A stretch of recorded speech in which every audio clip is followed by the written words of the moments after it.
una especie de deber que cumplir, ¿no? De esa forma él entendió y desarrolló también su teología, ¿no? Pero aquí Joachim Jeremías nos dice que en realidad ese texto debería traducirse como la salvación. Por lo cual, como ustedes comprenderán también, cambia un poco la perspectiva de la traducción y de la predicación también, ¿no? También tenemos, dice el autor, que Martín Lutero, al traducir Romanos capítulo 3, versículo 28, él lo expresa así, Martín Lutero, ¿no? Por eso concluimos que un hombre se justifica solamente por la fe. Escuchen ese solamente, ¿no? Entonces, es el famoso, en la doctrina luterana, la sola fide, ¿no? Dice Joachim Jeremías que se le criticó mucho por esta añadidura, ¿no? De ese solamente, porque en realidad es una añadidura al texto griego, ¿no? Pero lingüísticamente, dice Joachim Jeremías, tenía razón al, al proponer esa palabra, ¿no? Eh, digamos que Pablo, él hace referencia a una práctica de Pablo, a una intención de Pablo al escribir este texto, ¿no? En la carta a los Romanos 3:28, porque Pablo está en ese momento debatiendo con sus adversarios. Sus adversarios decían, solamente se salva por la ley mosaica, ¿no? Y él entonces propone, ante esa aseveración de sus adversarios, propone el solo por la fe, ¿no? O sea, esa frase solo por la fe, si bien es cierto, responde a una situación muy, muy particular, ¿no? De debate con los adversarios. Joachim Jeremías dice, esa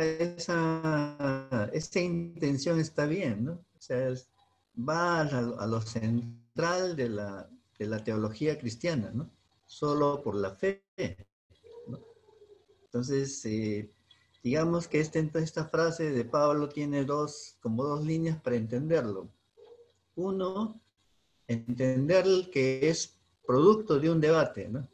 Y segundo, es acertadamente teológica, ¿no? Entonces, en ese sentido, Martín Lutero no se equivocó cuando puso ese solamente, ¿no? Él tradujo solamente, ¿no? Entonces, lo leo de nuevo, dice en Romanos 3:28, ¿no? Según Lutero, debe decir así, por eso concluimos que un hombre se justifica solamente por la fe. Y así ha quedado en la doctrina luterana y la doctrina evangélica, ¿no? Entonces, es la famosa sola fide. También, respecto a Pablo, hay otros debates de Pablo, ¿no? Donde utiliza ese solamente, digamos, porque claro, está en el debate con los representantes digamos, de la ley mosaica en ese momento, y Pablo está debatiendo, ¿no? Y ese debate también se expresa en otro texto, por ejemplo, el de Gálatas, ¿no? Gálatas 5:19. Ahí sus adversarios proponen, según Pablo, los adversarios se guían por las obras de la carne, ¿no? Y Pablo propone entonces en 5:25, en Gálatas 5:25, ante eso, el cristiano debe caminar según el Espíritu, ¿no? Entonces, guiarse por la ley es guiarse por la carne, según Pablo, ¿no? La ley de la carne. Y ser cristiano es guiarse por el Espíritu. Entonces, de esas oposiciones, ¿no? De Pablo que hace, es producto de un debate, pero resultaron acertadamente teológicas, ¿no? Y es lo que ha recogido la tradición luterana y también evangélica juntamente con él, ¿no? Néstor Míguez hace una acotación cuando él propone una lectura de todos estos textos, ¿no? Él dice, el lenguaje bíblico es también lenguaje político, porque si ustedes miran bien este debate de Pablo con sus adversarios, ¿no? Y lo que recoge Lutero de ahí, en realidad es un debate teológico, pero es también un debate político. porque de eso dependía una práctica social, ¿no? Y la práctica social que proponían los adversarios de Pablo era que el pueblo debe guiarse por la lectura solamente de la ley mosaica, ¿no? Pero ¿qué implicaba, no es cierto? Implicaba una práctica social. Entonces, al cambiar Pablo este énfasis, ¿no? No por la ley mosaica, sino por el Espíritu del Señor, entonces había, dice él, la libertad a incluso oponerse a la ley, ¿no? Es la libertad del cristiano, ¿no? Es la libertad, digamos, que proponemos también nosotros. Por eso, eh, esta frase bíblica famosa, ¿no?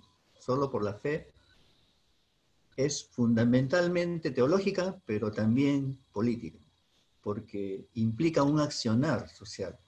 Puedes tú levantar tu voz crítica, ¿no? Porque el cristiano es libre, dice Pablo, ¿no? Para ser libres nos ha liberado Cristo, dice Pablo, ¿no? Entonces, en ese sentido, puedes redescubrir, Néstor Míguez quiere redescubrir el sentido político del lenguaje bíblico, ¿no? Por eso, él afirma que el lenguaje bíblico es también lenguaje político. La analogía política, sigue diciendo Néstor Míguez, es una de las categorías preferidas por el lenguaje bíblico. Su posterior uso teológico eclesiástico, ¿no? Las ha vaciado, dice, de su referencia política original, del debate social, ¿no? Porque recuerden ustedes que los adversarios, tanto Pablo como los adversarios de Pablo, y tanto Lutero como sus adversarios, estaban en medio de no solamente un debate teológico, sino todo un debate social, político. Y claro, dice Néstor Míguez, este lenguaje político se lo ha arrinconado y más bien se ha consagrado solamente como lenguaje religioso, dice. Por eso es que nosotros ahora nos cuesta, como decía el hermano Giuseppe, creo, aludía a esto de nos cuesta como trasladar el lenguaje religioso o entenderlo en una clave política, ¿no? Cuando eso no era el problema en los tiempos ni de Pablo, ni incluso ni de Lutero, ¿no? El problema es ya para nosotros. Entonces ahí hay una primera clave, digamos, ¿no? Para poder situarnos no solamente en el tiempo de Pablo, en el tiempo de Lutero, sino en nuestro tiempo, ¿no? El haber perdido esa raigambre política de debate social en el que Pablo y su adversario estaban, en Lutero y su adversario estaban, nos hemos quedado con incluso Néstor Míguez alude a esto, ¿no? Una especie de lenguaje vaciado de significado, porque al quitarle el lado social político, prácticamente le hemos quitado por qué surgió este tipo de lenguaje, ¿no? Ya ha quedado como un lenguaje vacío, ¿no? Eh, bien, digamos que hasta ahí podemos proponer lo que ¿cómo se dice? Esta reinterpretación del texto famoso de Lutero, ¿no? Solo por la fe, ¿no? Quería recordarlo porque nosotros somos también deudores y seguidores de esta tradición, ¿no? Y es una tradición muy cara a nuestro modo de pensar la fe, ¿no? Entonces, y si se trata de analizar, pues tenemos que ir al fondo del asunto, ¿no? Bien, vamos a ver otro autor evangélico, Rudolf Bultmann, ¿no? Pues Joachim Jeremías es un biblista evangélico, protestante, ¿no? Muy famoso además, ¿no? Rudolf Bultmann no es tampoco menos famoso que Joachim Jeremías. Incluso Joachim Jeremías parece que fue discípulo de Rudolf Bultmann, ¿no? Pero vamos a ver qué dice Rudolf Bultmann sobre la predicación de Jesús, ¿no? Estamos intentando nosotros reflexionar teológicamente, porque el curso no es solo político, ¿no? Sino el curso es de teología política, digamos así, ¿no? Por eso tenemos que ir analizando y reflexionando sobre los elementos centrales de nuestra fe y, digamos, ir viendo cómo un concepto teológico, es profundamente político. La predicación de Jesús pertenece, dice Rudolf Bultmann, a los presupuestos de la teología del Nuevo Testamento y no constituye una parte de esta, dice. O sea, lo leo de nuevo, ¿no? La predicación de Jesús pertenece a los presupuestos de la teología del Nuevo Testamento. A los presupuestos. Quiere decir, a la base, a lo que está antes, en fin, ¿no? Y no constituye una parte de esta. Ustedes, no sé si ustedes pueden captar el cambio prácticamente total que se hace del contexto tanto de Pablo, incluso de Lutero. Porque si ambos, Pablo y Lutero, mantienen todavía su lenguaje teológico profundamente bíblico, unido a su contexto social, Rudolf Bultmann lo separa. Ya lo desliga, digamos, de la historia, ¿no? Y por eso Rudolf Bultmann puede seguir afirmando, ¿no? Dice, en efecto, dice, la teología del Nuevo Testamento consiste en el despliegue de las ideas en las que la fe cristiana se asegura a sí misma acerca de su objeto, de su fundamento y de sus consecuencias. La fe cristiana comienza a existir en el momento en que existe un querigma. O sea, ya no la historia de Jesús, ya no su predicación, sino solamente el anuncio de él como resucitado y que va a regresar. Es decir, dice, un querigma que anuncia a Jesucristo como la acción salvífica escatológica de Dios. Escatológica quiere decir definitiva, ¿no es cierto? Ya no, entonces, la historia de Jesús se borra, digamos, de la visión teológica de este autor. Y como este autor ha sido seguido por casi todos los que le han seguido, ¿no?, en la historia de la teología y en la predicación del cristianismo, entonces prácticamente han hecho suya esta afirmación, ¿no? Y muchos aún sin saberlo, sin conocer esta afirmación de Bultmann, han seguido ese camino, han proseguido ese camino de quitar a Jesús de Nazaret de la historia, digamos, ¿no?, su predicación, porque lo está quitando de la historia. Quitar su predicación lo está quitando de la historia y solamente queda como una, digamos, un ser divino nada más, ¿no? Bien, esta, lógicamente, esta forma, este parecer de Rudolf Bultmann ha tenido sus críticos, y uno de sus críticos justamente es Joachim Jeremías, ¿no?, que hemos recordado hace un momento. Los diversos cristianismos, en realidad, ¿no?, si vamos a la historia, los diversos cristianismos herederos del movimiento de Jesús de Nazaret, el Mesías, desaparecieron tras el triunfo de la corriente petrina, más estable por la función jerárquica asumida y por el respaldo definitivo de Constantino y Teodosio, que la convirtieron en iglesia. Este es un problema histórico, en realidad, ¿no? En el comienzo, en el nacimiento del cristianismo, hubo un tiempo de gestación, ¿no?, que es el tiempo en que vivió Jesús de Nazaret, el Mesías. Pero después hubo un tiempo, digamos, donde ya nace en toda su extensión el cristianismo, ¿no?, con los discípulos, apóstoles, etc. Habían diversas expresiones del cristianismo, y muy variadas, ¿no? Pero esos fueron, digamos, muriendo, ¿no?, porque fue prevaleciendo una, especialmente una, que es el que le llaman la corriente petrina. Y está reflejada en el Nuevo Testamento, además, ¿no? Recuerden ustedes el famoso diálogo entre Pedro y Jesús, ¿no?, donde Jesús le dice que iba a tener que sufrir, y Pedro le dice, no, ¿cómo hablas así?, ¿no es cierto?, ¿no? Es decir, la visión de Pedro es más, según la corriente petrina, ¿no?, que prevaleció, era más realista, ¿no? Y por lo tanto, esa forma de entender el cristianismo, ¿no?, más realista, fue supliendo al lenguaje mesiánico de Jesús, ¿no? No te arriesgues, ¿no? ¿No es cierto? claro, esto que aparece ya en el Nuevo Testamento, ¿no? Si ustedes leen de nuevo los evangelios sinópticos, se ve en la discusión entre Pedro, ¿no? Y otros discípulos, ¿no es cierto? Y Pedro refleja el sentido de el que tiene la ortodoxia, el que tiene, ¿no? el timón, ¿cierto? Se va reflejando eso en todo el debate del Nuevo Testamento.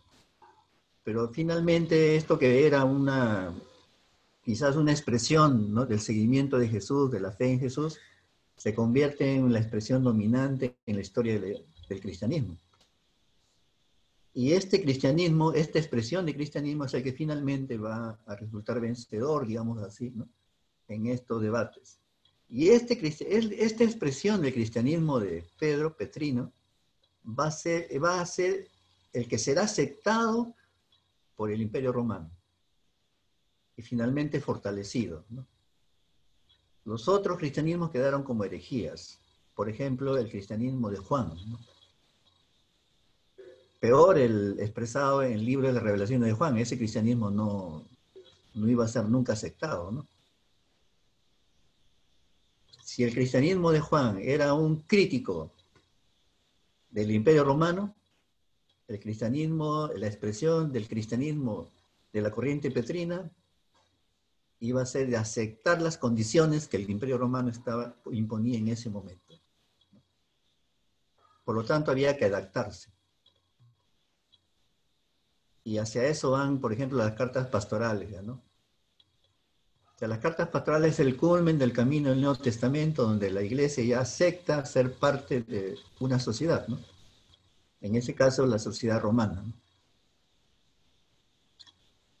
Entonces, ese es, digamos, ¿no? Desde el nacimiento de un Mesías anunciado a un cristianismo, ¿no? Prácticamente ya completamente adaptado a las costumbres, a la sociedad romana, ¿no es cierto? Leen desde el primer, digamos, versículo de los evangelios sinópticos, podemos escoger de Marcos, ¿no? Y terminemos en las cartas pastorales a Timoteo. Y vamos a ver que el cristianismo que aquí se expresa ha cambiado radicalmente en el cristianismo que se expresa ya en estas cartas. Entonces, esa es la historia, digamos, del cristianismo, ¿no? Que nació como un mesianismo, como un cambio, un reino de Dios que iba a sustituir, ¿no? a todos los otros, y Jesús como Mesías, ¿no? de ese reino, a prácticamente ya las cartas, lo que se refleja en las cartas pastorales, ¿no? de adaptación a la sociedad que había impuesto el Imperio Romano. Entonces, a ese cristianismo hay un historiador que tiene el apellido de Danielou, ¿no? Creo que es Jean Danielou, el que le dice a este cristianismo petrino que estamos denominando nosotros, le dice cristianismo realista. Si este cristianismo realista, dice Danielou, no hubiera sido el predominante, el cristianismo hubiera simplemente muerto, dice, ¿no? Es gracias a este cristianismo que el cristianismo subsistió, según la visión de Danielou, ¿no es cierto? Lógicamente, Constantino y Teodosio, que son los que consagran como iglesia a este cristianismo, además la única iglesia, ¿no? Cristiana, ya prácticamente lo hace una iglesia institucional en toda su extensión, ¿no? Tanto en su forma interna, ¿no? como en su aparecer externo. Los llenan de títulos, ¿no? nobiliarios, ¿no? como los senadores romanos. Porque en una de las cartas que se tiene me parece de Constantino, o de Teodosio, no recuerdo bien, se dice expresamente que los obispos, que son representantes de Cristo, no deben ser menos que los senadores romanos. Por lo tanto, se les llena de títulos nobiliarios y se le hace dueño de extensos territorios, ¿no? como senadores romanos, ¿no? Entonces de ahí empieza ya la llamada iglesia institucional, la que no la que no ha cambiado ya, ¿no? Así existimos, así buscamos ser iglesia, de esa manera. Vean ustedes que realmente este debate, esta reflexión nos lleva hasta profundidades que a veces no esperamos, ¿no? La teología política nos lleva a este tipo de profundidades. Cuando sucede esto, o sea, ya la institucionalización del cristianismo como iglesia, ¿no? Con Constantino y Teodosio, desaparece el cristianismo como movimiento social político radical, es decir, el expresado en los textos que nosotros hemos recordado en las sesiones anteriores, ¿no? La doctrina cristiana desde entonces, ¿no? No asume ni el mesianismo ni el reino de Dios como elementos centrales de la expresión del cristianismo.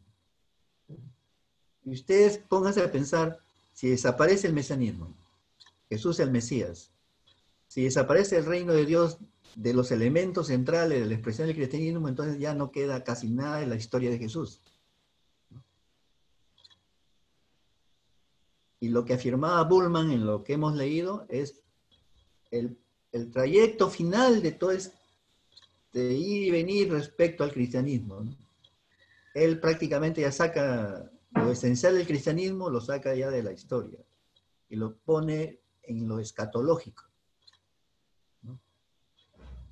Los dogmas serán definidos en lenguaje griego, además, ¿no? Es un signo particular, ¿no? El lenguaje griego buscaba de todo la esencia, y la esencia, por definición, es sin historia. Mesianismo y reino de Dios entonces quedaron como relativos, ¿no? Como no esenciales al cristianismo, ¿no? Ese es el precio que se pagó por convertirnos en iglesia. Pero en el mismo momento en que convertido en iglesia ya el cristianismo, ¿no? En ese mismo momento que alcanzaba su máximo apogeo, digamos, el cristianismo ya como iglesia, ¿no? El imperio ingresaba a una larga decadencia que durará un siglo.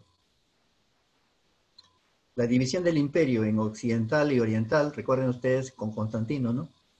Por Constantino será la raíz del cisma ocurrido hacia el siglo XI entre romanos y ortodoxos. O sea, la raíz de esa división ya está en la división que hizo Constantino, ¿no? Al hacer Constantino el cristianismo como iglesia, no se imaginaba Constantino que esta institución iba a sufrir lo mismo que sufría el Imperio Romano en todo su esplendor, y dividirse entre romanos y ortodoxos, entre Oriente y Occidente, ¿no? Y sucedería con los cristianos cuando se dividieron entre romanos y ortodoxos, ¿no? Porque todo gran imperio no subsiste para siempre, se divide, termina dividiéndose siempre, ¿no? Y en eso también le pasó a la iglesia cristiana, ¿no? Se terminó dividiendo. Y luego se dividió otra vez, ¿no? ¿No es cierto? Y curiosamente entre nosotros, más entre nosotros evangélicos protestantes, nos paramos dividiendo, ¿no? De repente ¿no? Un concurrente a un templo dice, no, el pastor está muy suave, y se va y crea otra denominación. Y así paramos, ¿no? Subdividiéndonos, ¿no? Esa es, digamos, la metáfora realista de aquella primera división, ¿no? El cristianismo como imperio desaparece, como imperio universal, digamos, único, como iglesia, ¿no? Universal, desaparece en el siglo XI, ¿no? Cuando se hay la división entre romanos y ortodoxos.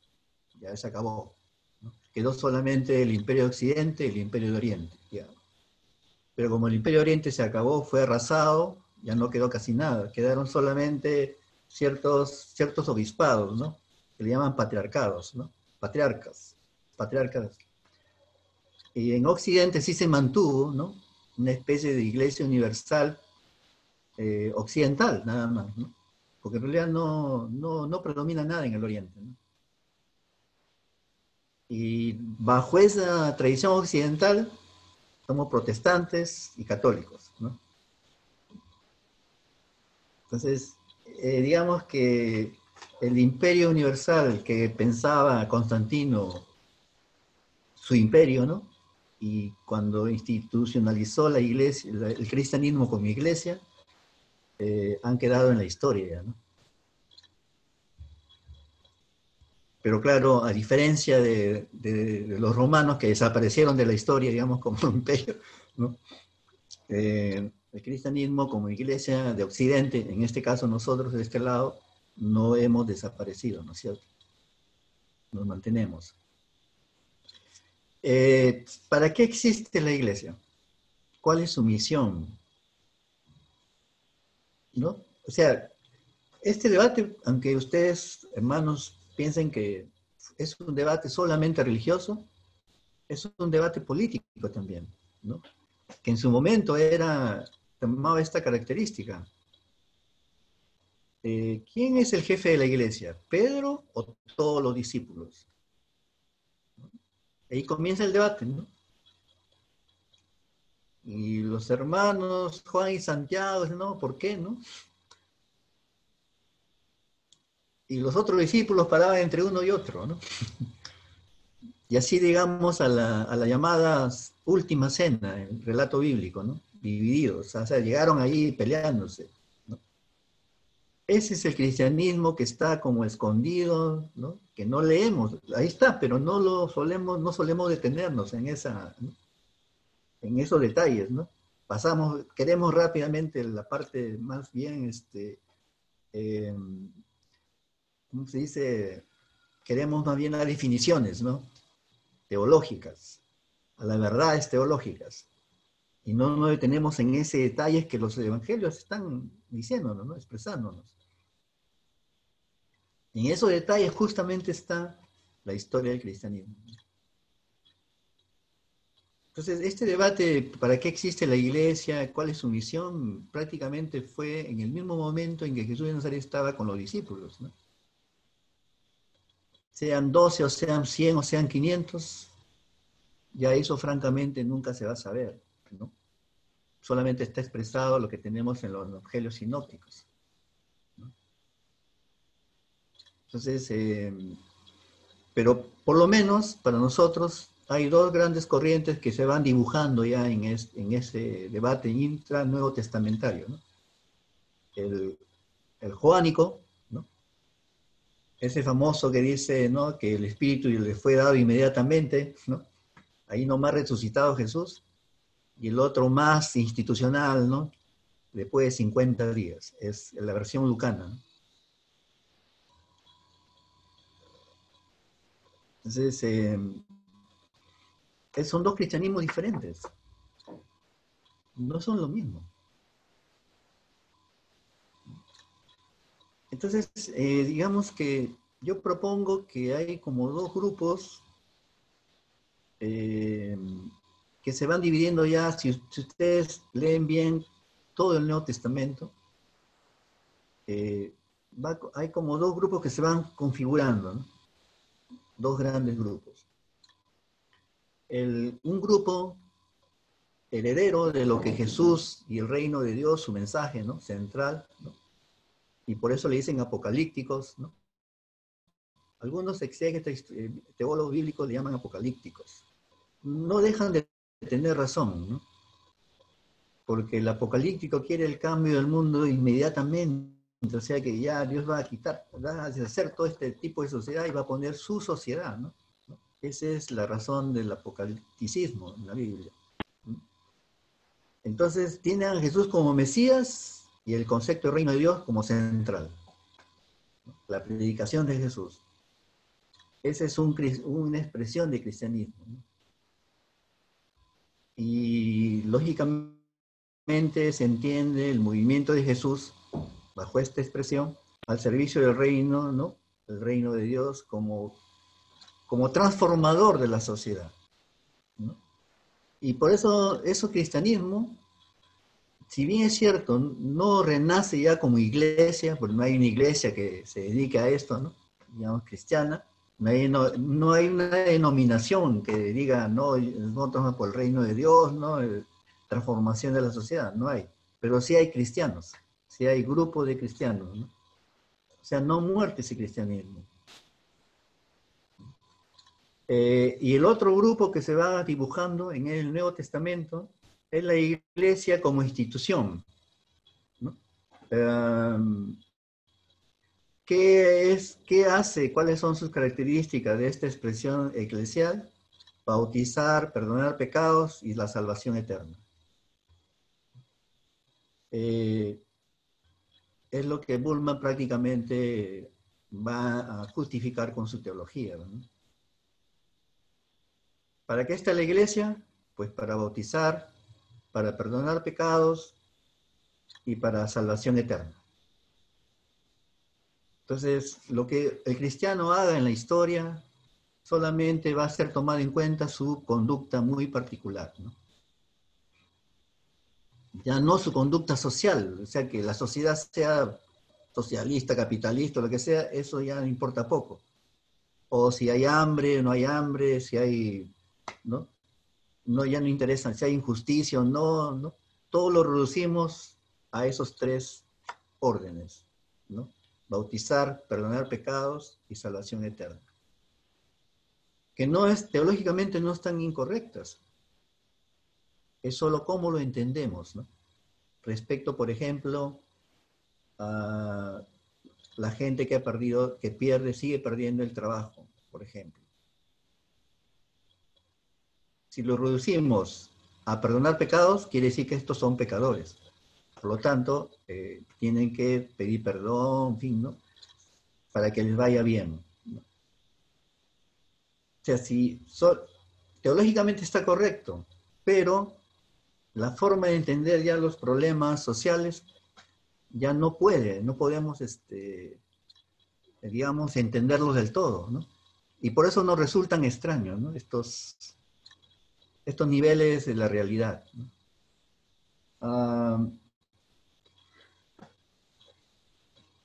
¿Cómo cambia el Nuevo Testamento respecto a la expresión del cristianismo entonces? El cristianismo, digamos, por ejemplo, joánico, ¿no? Esa es la crítica al Imperio Romano, ¿no? Lucas, por ejemplo, el Evangelio de Lucas, ¿no? Del cual hemos rescatado textos importantes.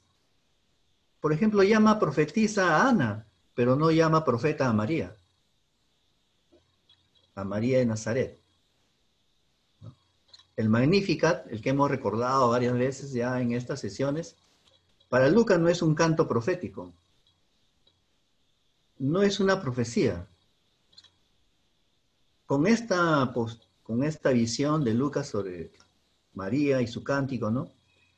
Está legitimando a los grupos mesiánicos que seguramente existían en ese tiempo de Lucas. Los está deslegitimando. Porque, entonces, ¿de dónde salió este canto? Si Lucas lo pone en su evangelio, es que para Lucas era importante, digamos, debatir con estas personas, ¿no? Por eso es que él lo pone ahí, ¿no? No lo pone como, digamos, con la intención de resaltarlo, lo impone con la intención de situarlo, según él en su teología, antes de Jesús. Y lo sitúa de esa manera, ¿no?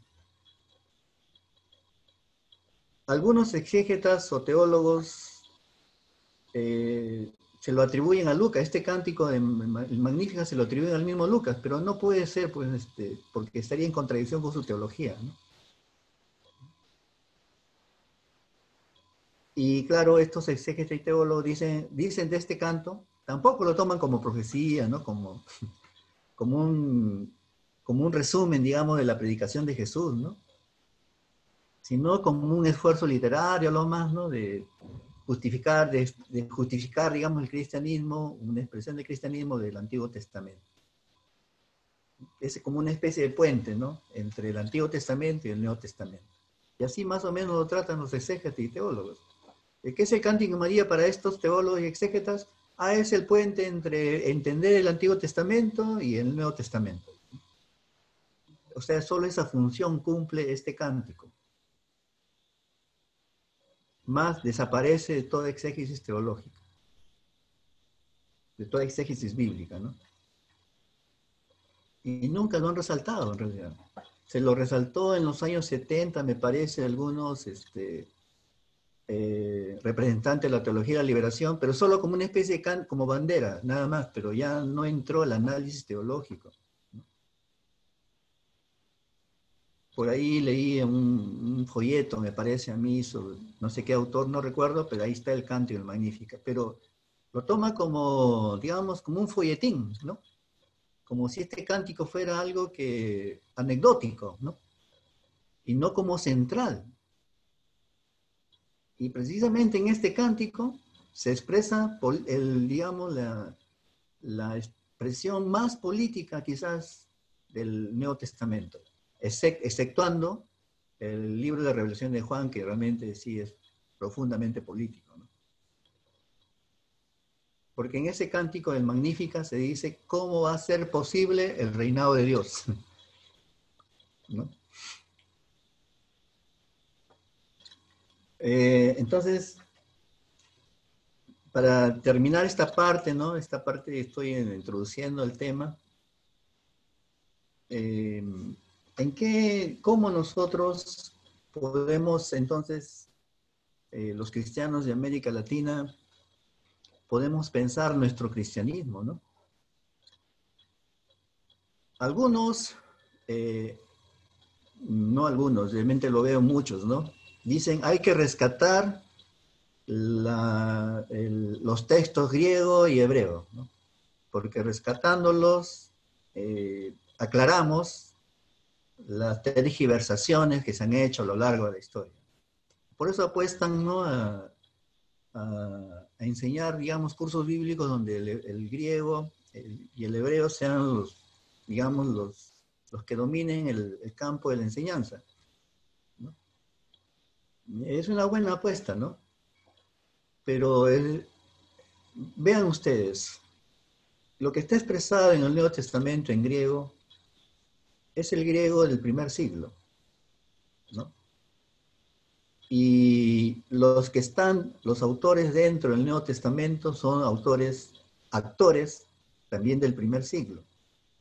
O sea que una vez aclarado un término, ¿no?, tienes que decir cómo ese término afecta a los actores del siglo XXI. Para eso necesitas una teoría, un planteamiento teórico, para que hagas el puente. Si lo haces sin teoría explícita, lo estás haciendo con una teoría implícita en tu mente, ¿no? Entonces, Rudolf Bultmann, que es al que estamos criticando en este momento, digamos, en realidad también ha acertado en este punto, ¿eh? Recordemos que la sesión pasada, ¿no?, él tomaba la idea de la precomprensión, ¿no? Nadie lee un texto bíblico, y ningún texto además, sin tener ya una precomprensión cultural de aquello que va a leer, ¿no? Entonces, en ese aspecto, digamos que el cristianismo que ha logrado subsistir es variado también en su expresión, ¿no? Tenemos que analizar cuál de esos cristianismos somos herederos, ¿no? Y ver, analizar y entender nuestra propuesta para hoy día, ¿no? Entonces no se trata solamente de comprender un texto bíblico, sino de cómo entendemos ese texto bíblico en el actual momento que estamos viviendo, ¿no? Y dónde estamos trabajando, etcétera, etcétera, ¿no? Cómo vemos la sociedad, ¿no? Entonces, ese sería un primer bloque. Yo añadiría rápidamente un segundo bloque. Es un primer bloque para los que están tomando alguna nota, ¿no? Algunas ideas. Yo añadiría un segundo bloque para después cortar y, digamos, proponer algunas preguntas, ¿no? La oportunidad para que ustedes puedan hacer alguna pregunta, expresen alguna opinión, ¿no? En este segundo bloque, digamos, vamos a ver cuatro temas pequeños, ¿no? Que tienen que ver con cómo entendemos el cristianismo, ¿no? En realidad. El primer elemento es pensar, ¿no? Si Jesús de Nazaret, el Mesías, convocó a su seguimiento, ¿no? A estar con él, al pueblo así en general, o a un grupo, sean de 12, de 20, 30, lo que sea, pero un grupo, ¿no?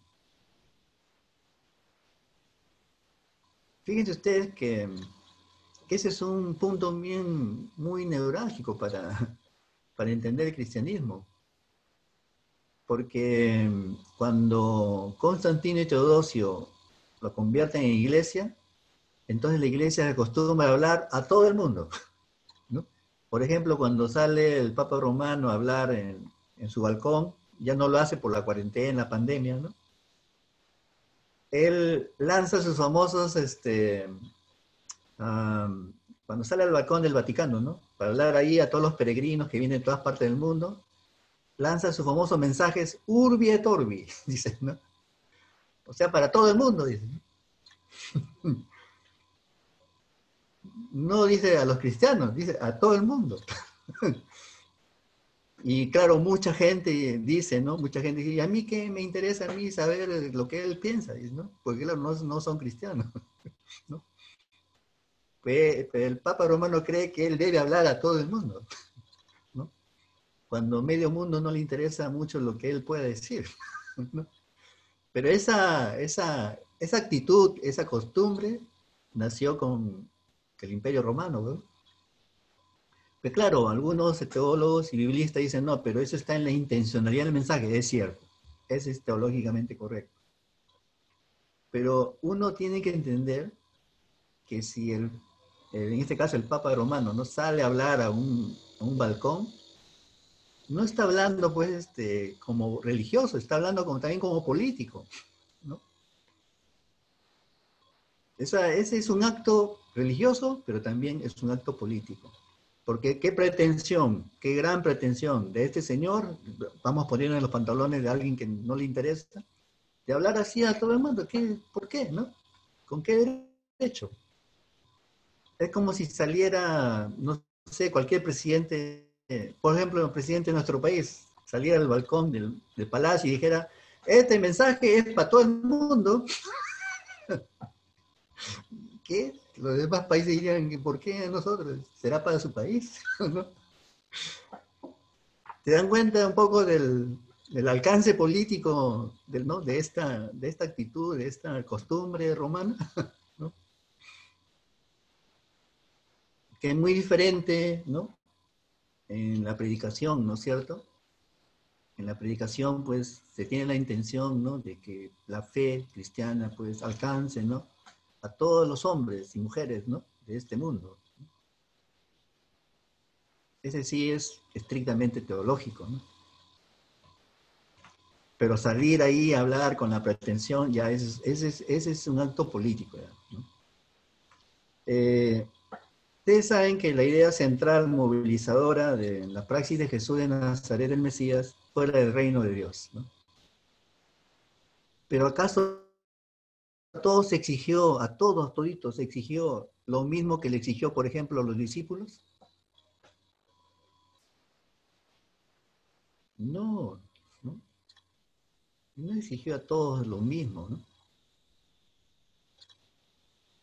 A sus discípulos, sí, ¿no? ¿Recuerdan ustedes ese famoso texto que dice, ¿no? A ustedes en forma directa, ¿no? Pero a ellos en forma de parábolas? Entonces no consideró pues discípulos a todos, ¿no? Porque no todos podían tomar, digamos, la libertad de una decisión, ¿no? Con todo conocimiento. Y muchos lo seguían porque él hacía milagros, ¿no? Porque les daba de comer, etcétera, etcétera, ¿no? Entonces, no llamó a todos al seguimiento, ¿no? O sea, a sumarse a su propuesta del reino de Dios, ¿no? Y a los que se animaron a seguirle en esa propuesta, pues les exigió, como vean, como ustedes pueden leer en el Nuevo Testamento, ¿no? En los sinópticos sobre todo, pues prácticamente un gran sacrificio, ¿no? ¿No es cierto?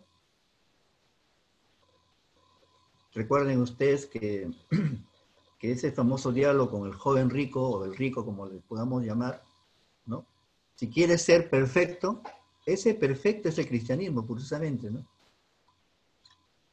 Ve, vende todo lo que tienes, ¿no? Dáselo a los pobres, y luego ven y sígueme. Ese es a los discípulos. O sea que el discipulado que nosotros hacemos, ¿en qué medida se acerca a esta propuesta de Jesús de discipulado, ¿no? Como anécdota de esto que estoy explicando, en el siglo XIII, no estoy muy seguro, comenzaron a aparecer movimientos de cristianos, digamos, populares, ¿no? Los famosos mendicantes. ¿Por qué aparecían estos grupos mendicantes? No porque en realidad fueran mendigos, sino porque se hacían mendigos, ¿no? A vivir como mendigos. Por eso dicen mendicantes, ¿no? ¿Por qué aparecían? Por la forma de vivir, de la jerarquía, ¿no? De la iglesia, digamos. Esto antes de la reforma, ¿no? Eran personas ricas, hacendadas, tenían grandes propiedades, ¿no? Los hacían pasear en carrozas, etcétera, etcétera. Así vivían los eclesiásticos en el siglo XIII, XIV, ¿no? Sobre todo los obispos. Y frente a esa expresión, digamos, de cristianismo, de iglesia, nacieron entonces, emergieron los grupos que decían, no, porque ese cristianismo no es el cristianismo bíblico, ¿no? Y ellos se hicieron mendicantes. Este es el cristianismo, ¿no? Es que no tiene ni dónde reclinar la cabeza, no tiene propiedades, ¿no? Y por eso aparecieron un Francisco de Asís, ¿no es cierto? Todos ellos. Se quitaban todos, ¿no? Y entre ellos apareció uno que se llamó Pedro Baldo, ¿no? Pedro Baldo eh, era un hombre rico. Su familia había hecho riqueza digamos, en el negocio textil, pero no propiamente en el negocio como ustedes pueden pensar de venta, ¿no? Compra y venta, no, no. En la explotación de los trabajadores dentro de sus grandes sótanos que, digamos, hacía como fábrica, ¿no? Claro, si ese trabajador explotado no le pagaban nada o le daban una miseria, lógicamente que tú al vender las telas ganabas casi 100%, ¿no? De esa manera se acumuló la riqueza, ¿no? Y Pedro Baldo había heredado la riqueza y también él trabajaba de esa manera, ¿no? Así que era un hombre muy rico, tenía palacios y todo eso, ¿no? Pero un día, pero supuestamente, como sucedía a muchos en la Edad Media, antes de la Reforma, ellos creían que eran buenos cristianos. Iban a misa, digamos, ¿no? Todos se confesaban, ¿no? Etcétera. Entonces, Pedro Baldo, un día caminando hacia su casa, hacia su hacienda, pasó por una plazuela, ¿no? Y oyó un predicador que justo estaba predicando este texto, ¿no? De ve, vende todo lo que tienes, ¿no? Dáselo a los pobres y luego ven y sígueme. Entonces él se acercó al predicador, ¿no? Porque le extrañó le pasó lo que a mucha gente. Una vez él lee un texto bíblico y dice, ¿eso está en la Biblia? Dicen, ¿no? Porque claro, no lo han leído, ¿no? ¿Cierto? Entonces él se acercó y le dice, ¿lo que usted ha leído es un texto de la Biblia? Sí, le dice, y le enseñó, ¿no? Entonces dice, ¿cómo debo entender eso? Yo soy un hombre rico, le dice, ¿no? ¿Cómo debo entenderlo? El pobre hombre, predicador, pues se asustó porque era que este hombre rico y sabe que los hombres ricos son imponentes, ¿no? Entonces tuvo miedo, lo remitió a un teólogo, ¿no? Entonces él dijo, ¿sabe qué? Eso le va a responder mejor este sacerdote. le dio la dirección, ¿no? Y se fue, él se fue, Pedro Baldo fue, ¿no? Porque estaba intrigado con el texto bíblico, ¿no? Claro, él sentía que le afectaba, ¿no? Entonces se fue y este teólogo, que también era fraile, ¿no? Lo recibió y le dijo cuál era su... Y le explicó.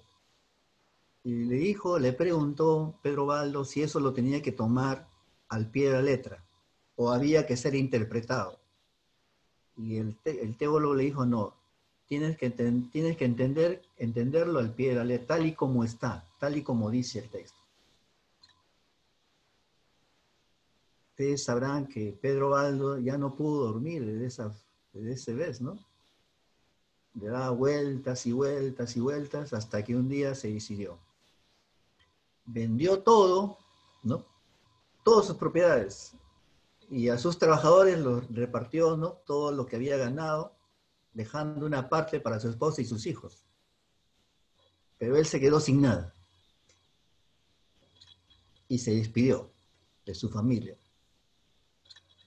y se hizo un mendigo, ¿no? Y claro, ustedes dirán, ¿pero quién lo va a seguir? Miles lo siguieron.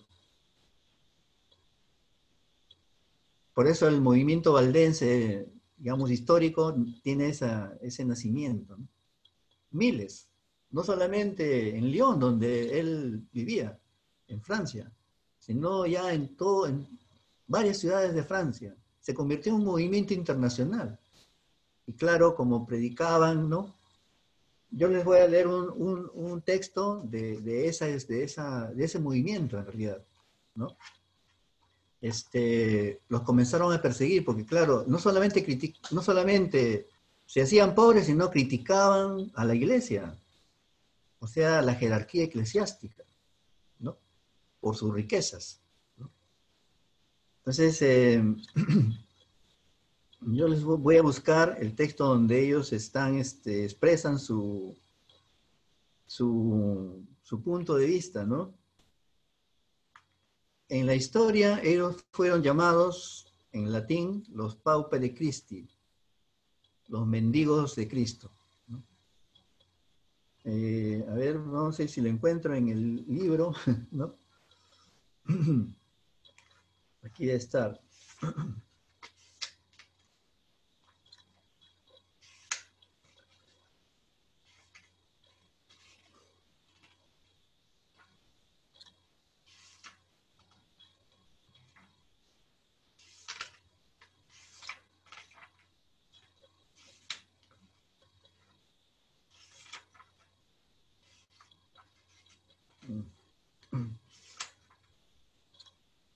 Parece que no lo voy a encontrar tan fácilmente, lo había separado.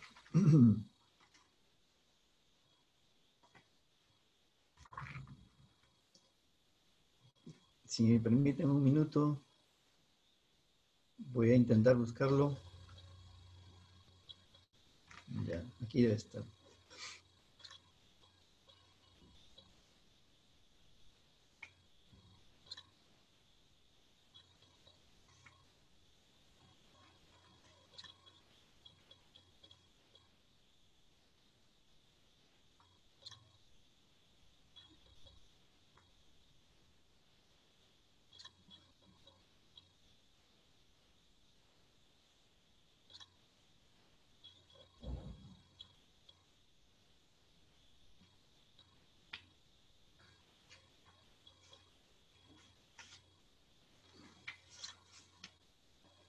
No, no lo encuentro. Vamos a ver si lo encuentro un poco más, ¿no? Más adelante. Parece que se me ha traspapelado el texto.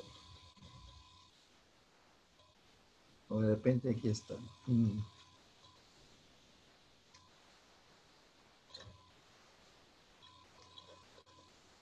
No. Entonces, esta crítica, ¿no? Nace desde esta crítica de estos movimientos cristianos, tiene su raíz en el mismo Nuevo Testamento, ¿no? Si tenemos que buscar en el Nuevo Testamento un paralelo a estos Pauperes Christi, lo podemos encontrar en este texto donde Jesús le dice al rico, ve, vende todo lo que tienes, dáselo a los pobres y sígueme. O sea, en ese texto. O sea, entonces, ¿de dónde nace la expresión de este cristianismo? Nace del mismo corazón del Nuevo Testamento.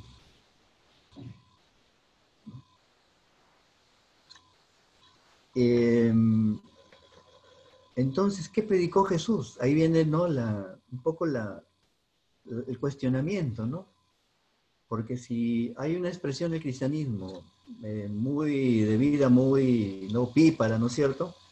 Muy acomodada, tiene que tener, digamos, un fundamento, ¿no? Si le buscamos fundamento en el Nuevo Testamento, no lo vamos a encontrar en los evangelios sinópticos, ni en Juan, ni en el libro de Revelación.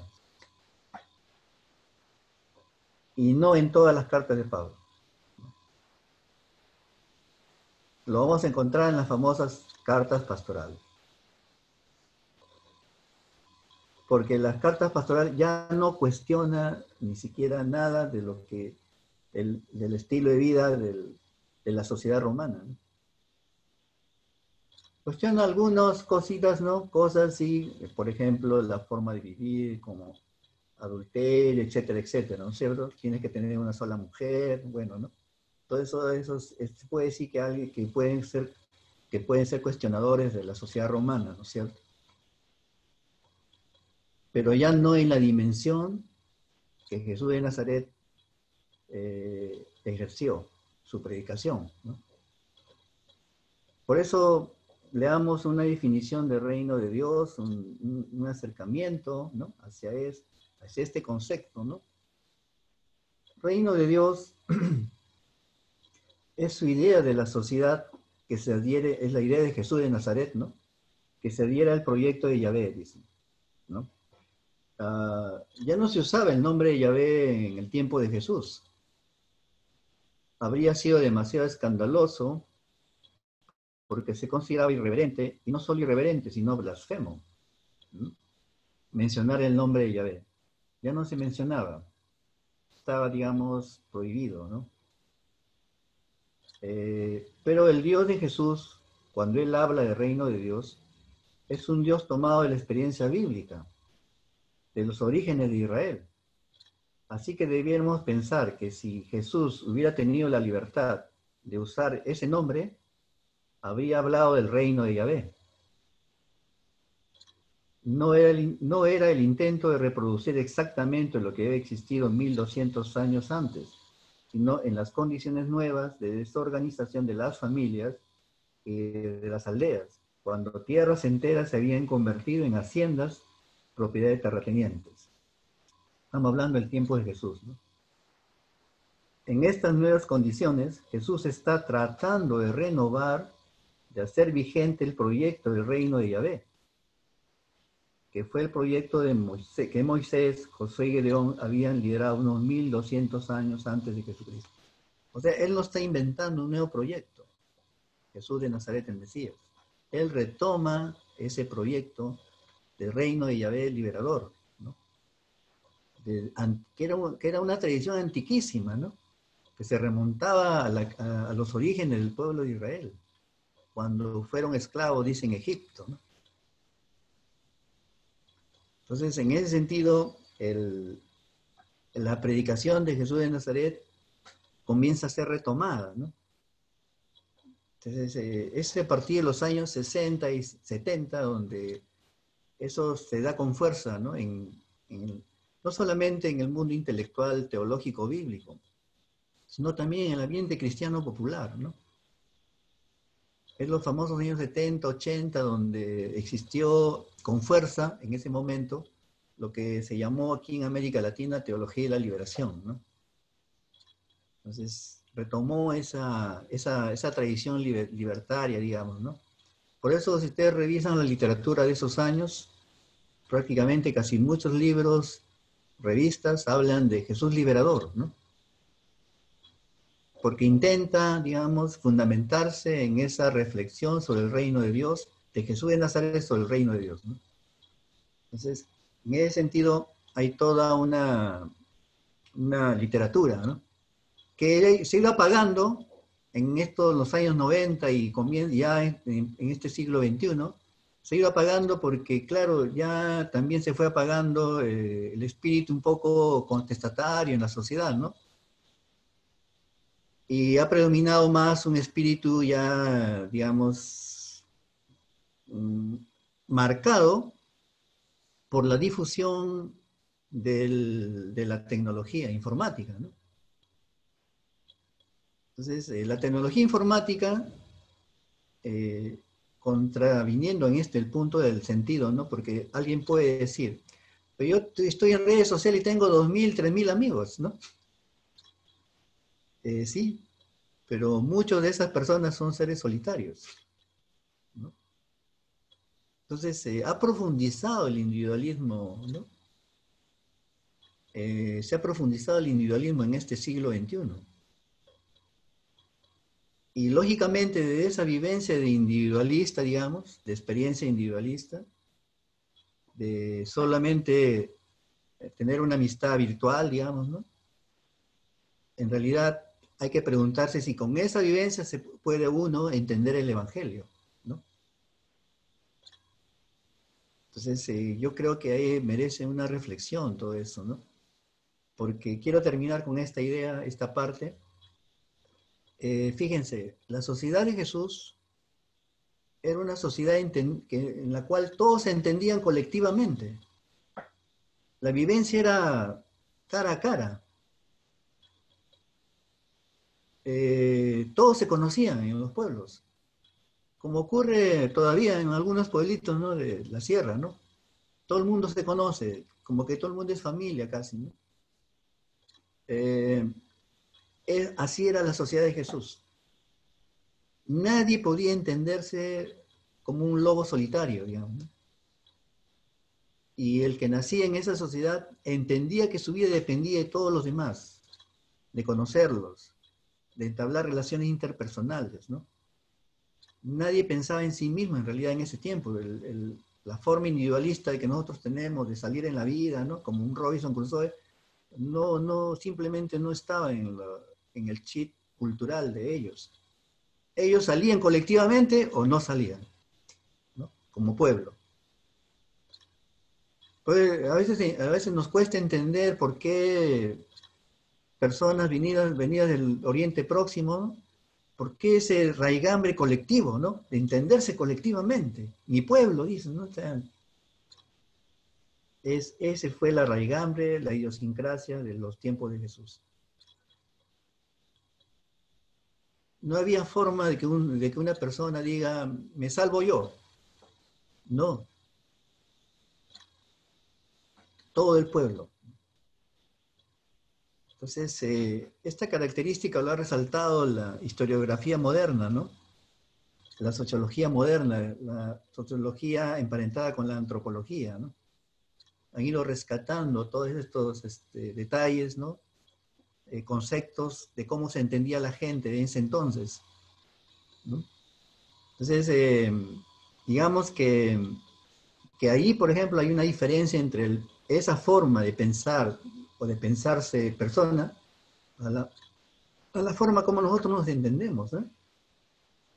Y por eso, cuando leemos en los textos bíblicos, a veces lo traducimos como si el texto bíblico estuviera hablando a una persona de, digamos, de concepción individualista, cuando en realidad no lo es.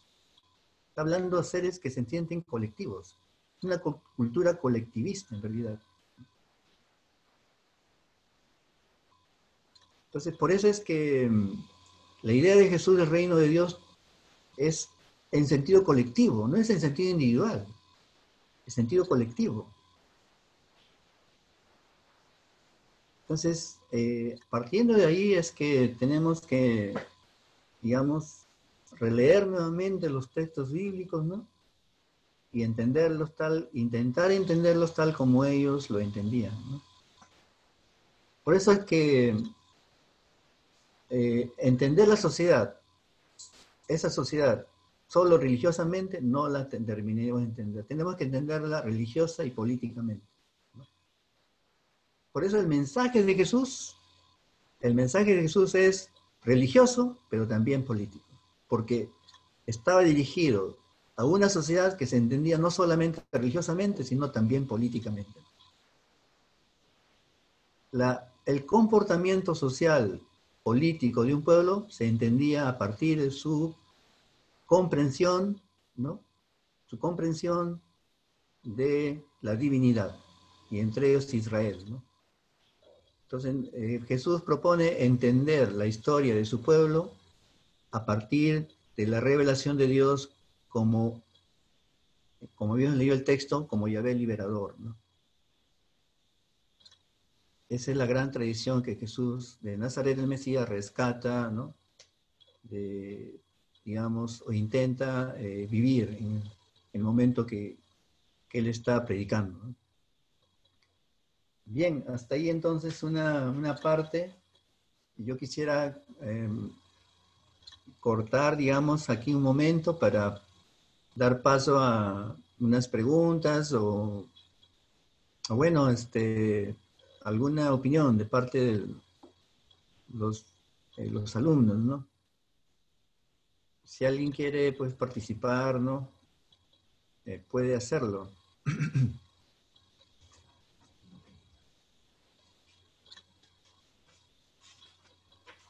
Profesor, buenas noches. Buenas noches, Matías.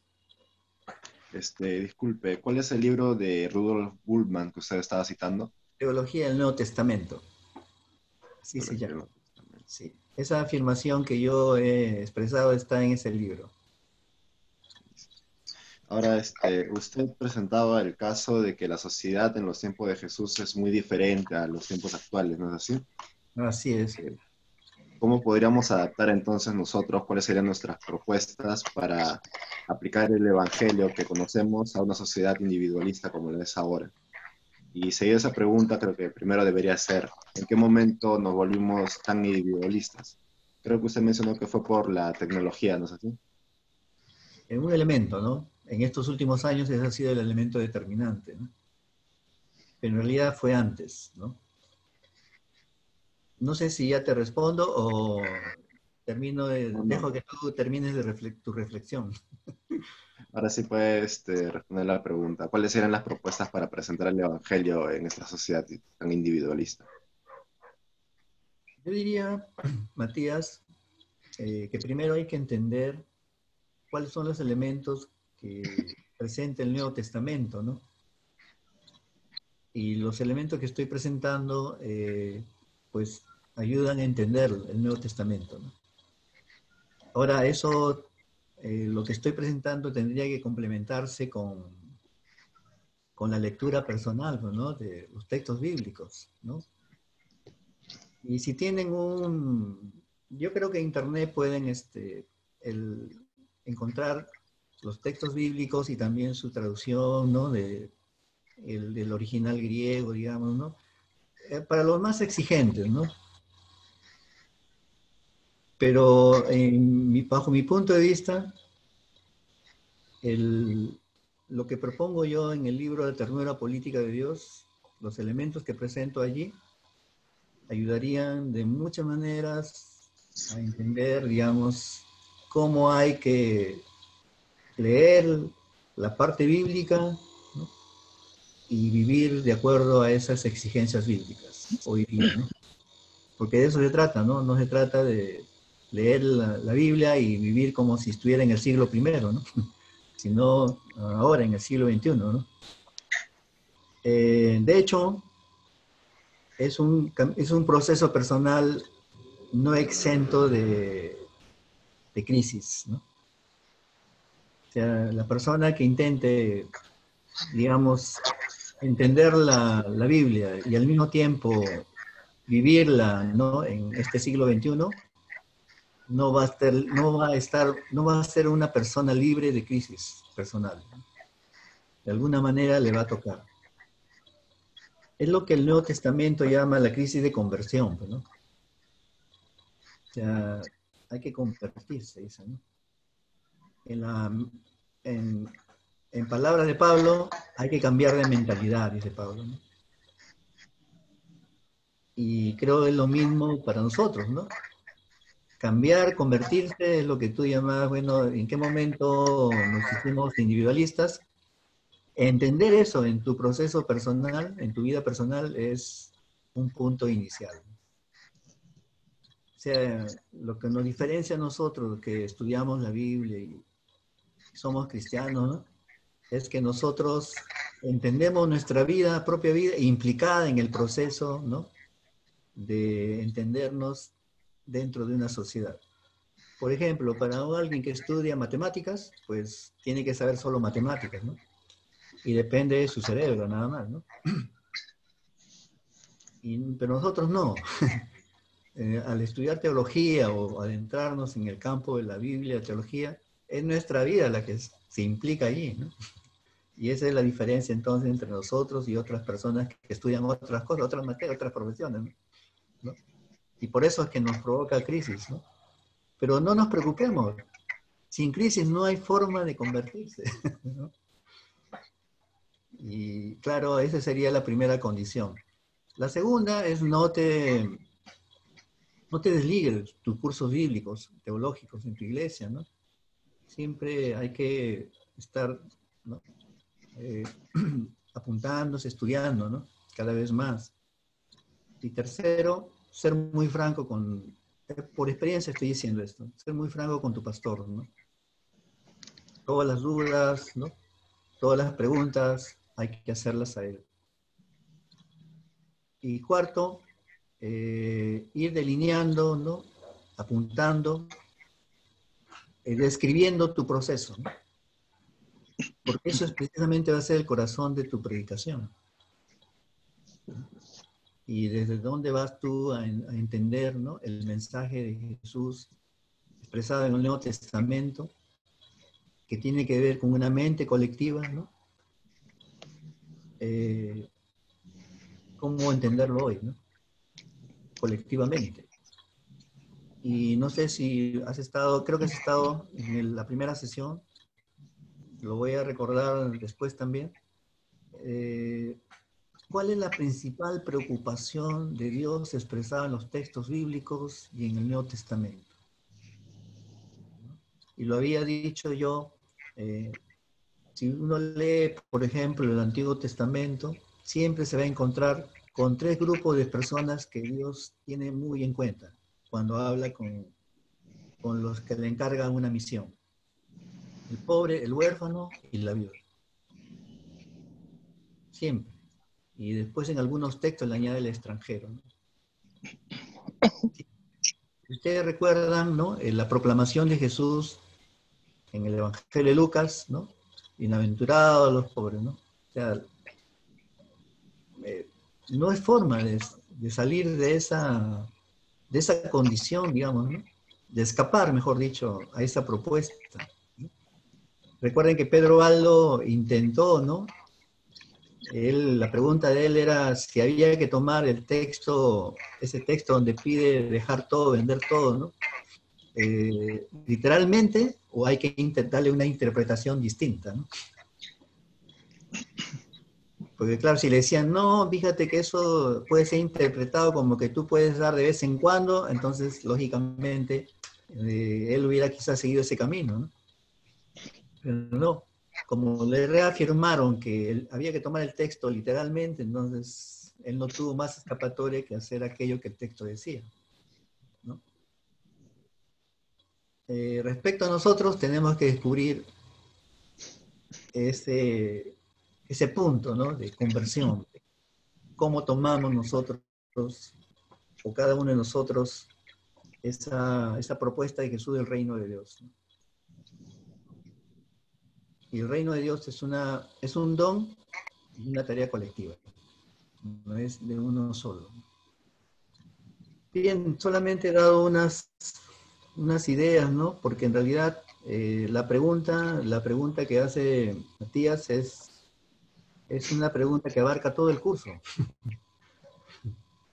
Y habría que terminar el curso para darle una respuesta mucho más completa, ¿no?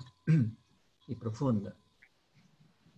No sé si hay alguna otra, o mismo Matías quizás quiera reformular su pregunta o tener otra opinión, ¿no? Expresar otra opinión, puede hacerlo.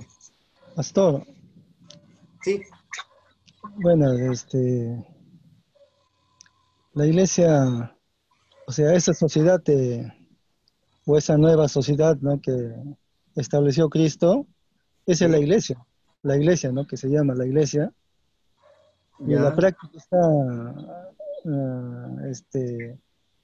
establecida por los apóstoles, ¿no?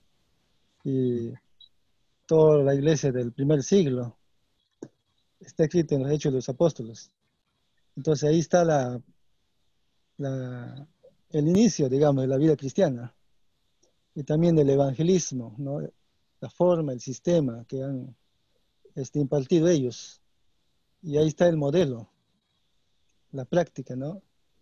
De la vida cristiana.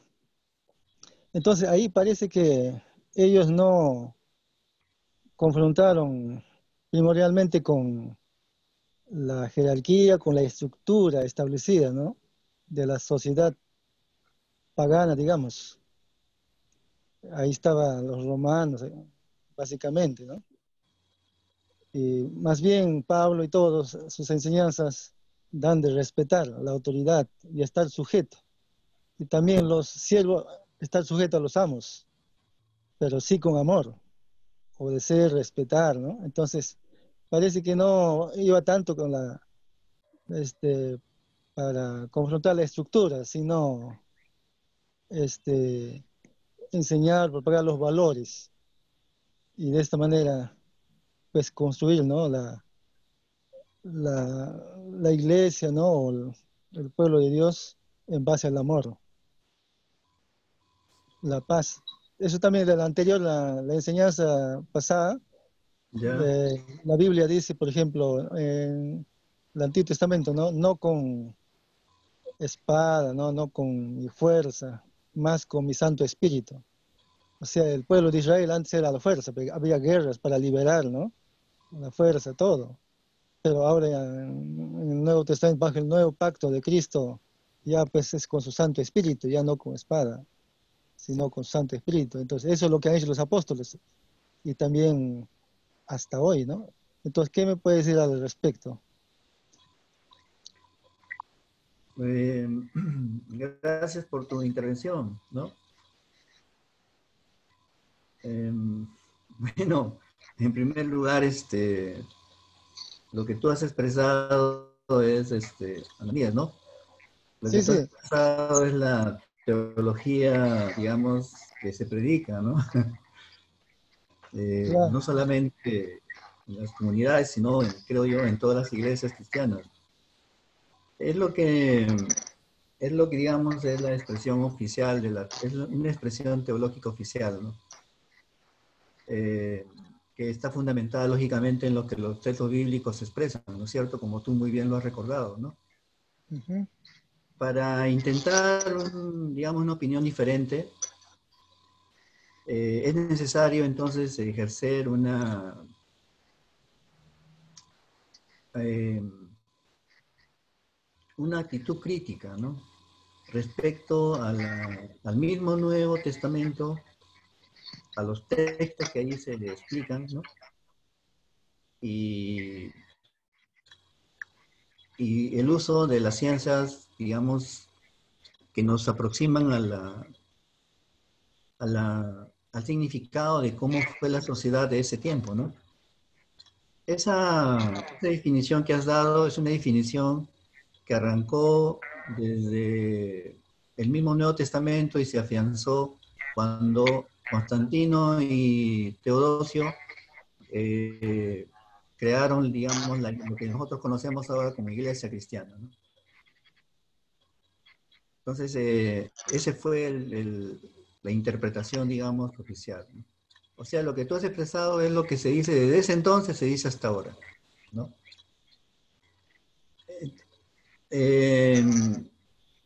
En, en los estudios del Nuevo Testamento, en los últimos estudios del Nuevo Testamento, digamos en estos últimos 30 años, podemos decir así, han surgido diversas opiniones ya críticas de esta interpretación, ¿no? En primer lugar, que muchas de las traducciones al español, digamos, adolecen de cierta inexactitud respecto a los textos griegos, ¿no? A los textos en griego. Eso en primer lugar. En segundo lugar, cuestiona, digamos, eh, la misma estructura que proponen los textos, ¿no? Por ejemplo, Lucas propone una estructura episcopal, ¿no? Que lógicamente pienso que tú, ¿no? No aceptarías. Podemos decir, en Lucas aparece el famoso texto de Pedro, ¿no? Que Pedro es el jefe de la iglesia, ¿no? Sobre esta piedra edificaré mi iglesia. Y esa es la teología fundamental que fundamenta la iglesia, por ejemplo, católica, romana, ¿no? No creo que tú seas defensor de esa interpretación teológica. Sin embargo, también está en la Biblia, ¿no? Entonces, no, comenzando por ahí, digamos, no hay forma de escapar al cuestionamiento, ¿no? También los llamados 12 apóstoles. Y